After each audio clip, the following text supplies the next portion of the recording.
So when it comes to the refrigerant in the AC system, if you don't have any air conditioning, it's basically an assumption that you don't have any coolant left in the system. It's leaked out. There's nothing there. But before you proceed, you want to be careful, right? So get yourself a good respirator, because it's the inhalation that's the deadly on this one. You don't want to breathe in any of the fumes or anything like that. You want to wear gloves, because you don't want to get any of the coolant on you. It's kind of like an oily substance. And what I've done is, this is your high pressure side here on this engine with the 4-liter, and then you would take this cap off, and I'd be wearing gloves, and then I would use a rag, and I put a rag over top, and then with the rag over top, I just use an Allen wrench to fit in there, poke in there. There's like a shredder valve, and you poke in there, you release any pressure, if there is any. That's just you're verifying that there's no pressure and the system is empty. But take a look here. If I'm going to use this, I'm right close to the positive on the battery, so probably a good idea to get this battery out of there, because you don't want to accidentally be touching this, draining that and hitting that, and your engine's grounded out and you create a spark, and you know, if that stuff's flammable, whatever, right? Bad news. So respirator, gloves, rag, remove the battery, verify that there's no pressure in your system before you disconnect these two lines, because you don't want to be disconnecting these two lines and have any pressure, and then all of a sudden something comes out of there and gets you in the face or something, right? So that's just a safety before you carry on.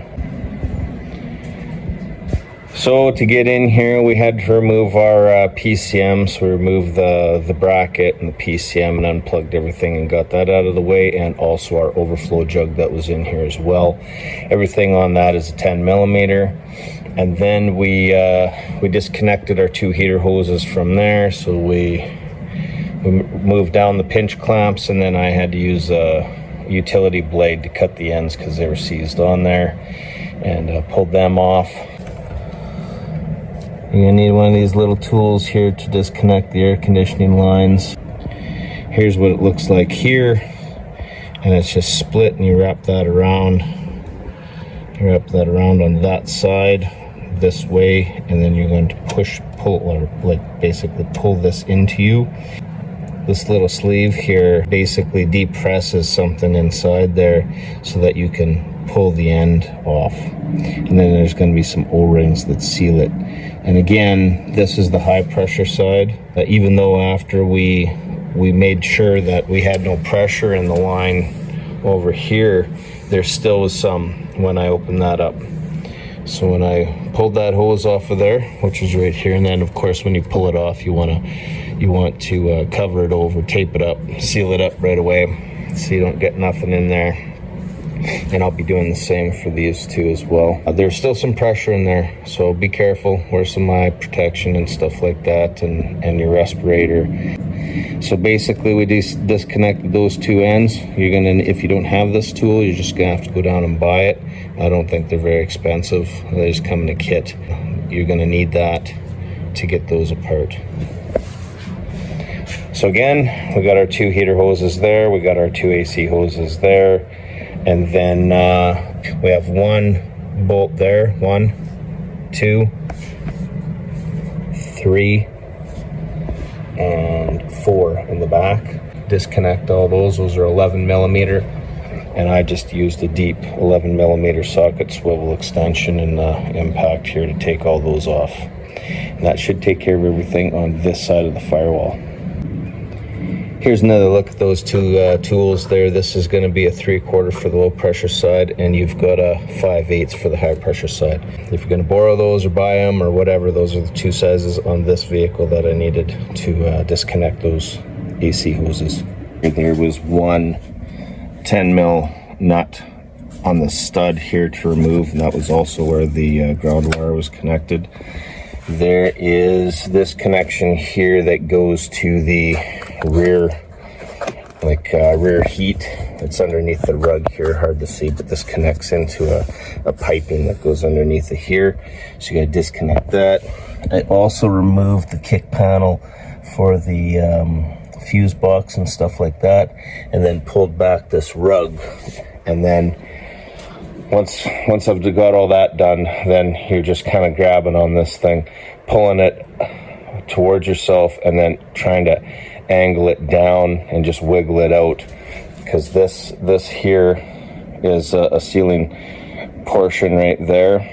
So that's the spot that you're trying to kind of wiggle out of there. That's the tight one. And then once we get this out, then we can, we'll just simply, without having to tear apart the HVAC unit, we just simply have to remove the bracket. We might even be able to, we're pretty close to being able to do it now. Once those pipes clear the firewall, we'll pull that out, put the new one back in, start reassembly.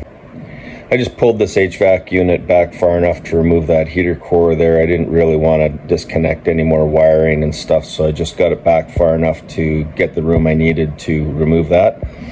And it's pretty easy. Basically, you've got a clamp up here, and you remove 2 Phillips screws there, and then there's another clamp right here. You remove that Phillips screw. Once those are gone, you just lift it straight up out of the housing there. Okay, so now as we look down in there, we see where it's wet and a little bit dirty.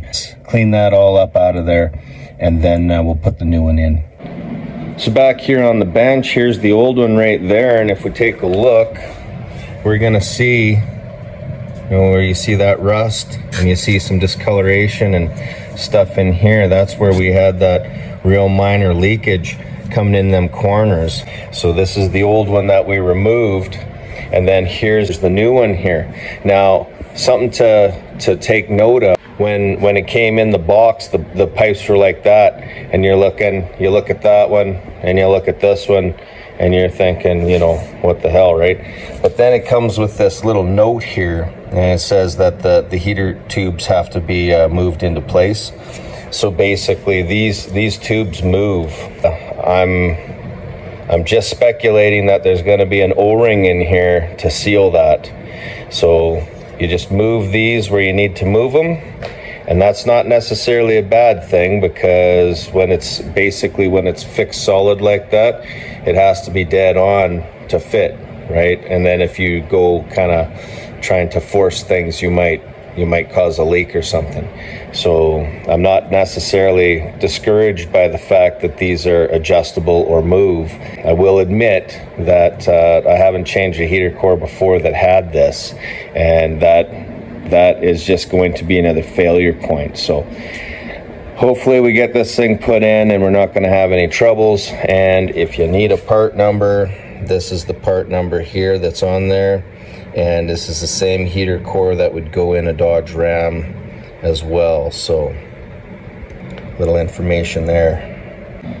So the new heater core will come with this foam material, and that foam material wraps around the perimeter of the heater core and then around this top edge here. So originally that foam comes about this thick or wide, and then what I did was the remainder I just cut in half, and the half piece is what I'm applying here, and then the full width piece is going to go all the way around from the side, the bottom, and up the other side again.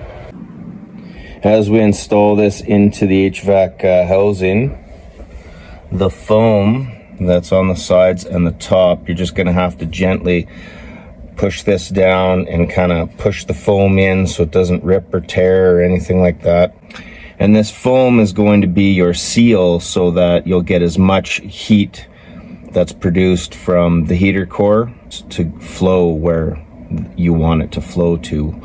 And so just carefully install that. And I'm kind of liking these pipes here, because basically what we'll do is we'll slowly push this down, and now we don't have to worry about these lining up into those pockets there as we're trying to put this down in there. So once this is down all the way, then we just simply turn our pipes, and then they'll fit in their saddles over there. And I do like that part. I just really hope we're not going to have any leakage in here after the whole assembly, because of course we know how difficult it is to do this job, and we wouldn't want to have to redo it again after we've completed it.